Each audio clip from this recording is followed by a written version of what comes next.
నమస్తే మిత్రులారా, నేను శ్రీనివాస్ చౌహాన్, అడ్వకేట్. డిఎన్ఏ అంటే ఏంటి? డిఎన్ఏ పరీక్ష ఏ సందర్భాలలో నిర్వహించడానికి అవకాశం ఉంటుంది?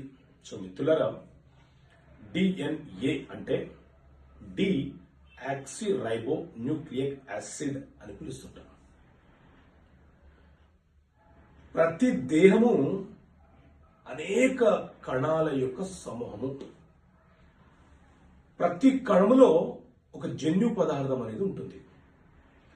ఆ జన్యు పదార్థము వారసత్వంగా వచ్చినటువంటి లక్షణాలతో ఇమిడి ఉంటుంది. సాధారణంగా డిఎన్ఏ ఎక్కడ ఉంటుంది అని అంటే, మన దేహంలోని ద్రవ పదార్థం ఎక్కడైతే ఉంటుందో ఆ ద్రవ పదార్థాలలో ఈ డిఎన్ఏ అనే జన్యు పదార్థం అనేది ఉంటుంది. మన ఉమ్ములో ఉంటుంది, మన రక్తంలో ఉంటుంది, మన మూత్రంలో ఉంటుంది, పురుషుడి యొక్క వీర్యంలో ఉంటుంది. ఇలా ద్రవ పదార్థం ఎక్కడైతే ఉంటుందో అక్కడ డిఎన్ఏ అనే పదార్థం ఉంటుంది. మరి ఈ డిఎన్ఏ పరీక్షలు ఏ సందర్భాలలో నిర్వహించడానికి అవకాశం ఉంటుంది అంటే, ఏదైనా ఒక హత్య జరిగినప్పుడు నేరస్తులను పట్టుకోవడానికి ఏవైనా ఆధారాలు దొరికితే వాటిని ఆధారంగా చేసుకొని డిఎన్ఏ పరీక్ష నిర్వహించి నలుగురు వ్యక్తులు దొరికారు, అందులో ఏ వ్యక్తి డిఎన్ఏ సరిపోయిందో అతను నేరస్తుడుగా గుర్తించడానికి అవకాశం ఉంటుంది.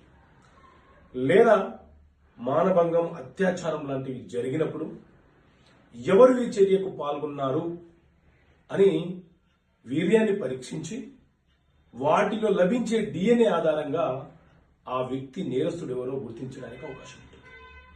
అదేవిధంగా వారసత్వపు ఆస్తులకు సంబంధించిన విభజన వచ్చినప్పుడు పలానా వ్యక్తి నా సోదరుడు కాదు, పలానా వ్యక్తి నా సోదరి కాదు అని అవతల వ్యక్తులు ఖండించినప్పుడు డిఎన్ఏ పరీక్షకు వెళ్తే నిజంగా ఎవరికి సోదరులు, ఎవరికి రక్త సంబంధం ఉన్నదో కనుక్కోవడానికి డిఎన్ఏ పరీక్షను కోర్టు అనుమతితో నిర్వహిస్తుంటారు. సో ఇలా డిఎన్ఏ అనేది కూడా చాలా కేసులలో కీలకమైనటువంటి ఎవిడెన్స్ గా పనికొస్తూ ఉంటుంది. సో ఇలా చట్టపరమైనటువంటి అంశాలు బేసిక్ గా మనకు అవగాహన ఉండడం ఎంతో అవసరం. అందుకే మీకు చట్టపరమైన సమస్యలకు పరిష్కారాలనే పుస్తకాన్ని ఇంగ్లీష్ మరియు తెలుగు మీడియంలో మీకోసం తీసుకొచ్చాను. ఈ పుస్తకం కావాలనుకునే వ్యక్తులు ఇక్కడ కనిపిస్తున్న నెంబర్ కాల్ చేసి ఈ పుస్తకాన్ని మీరు పొందవచ్చు. ఓకే మిత్రులారా, థ్యాంక్ యూ. జై హింద్.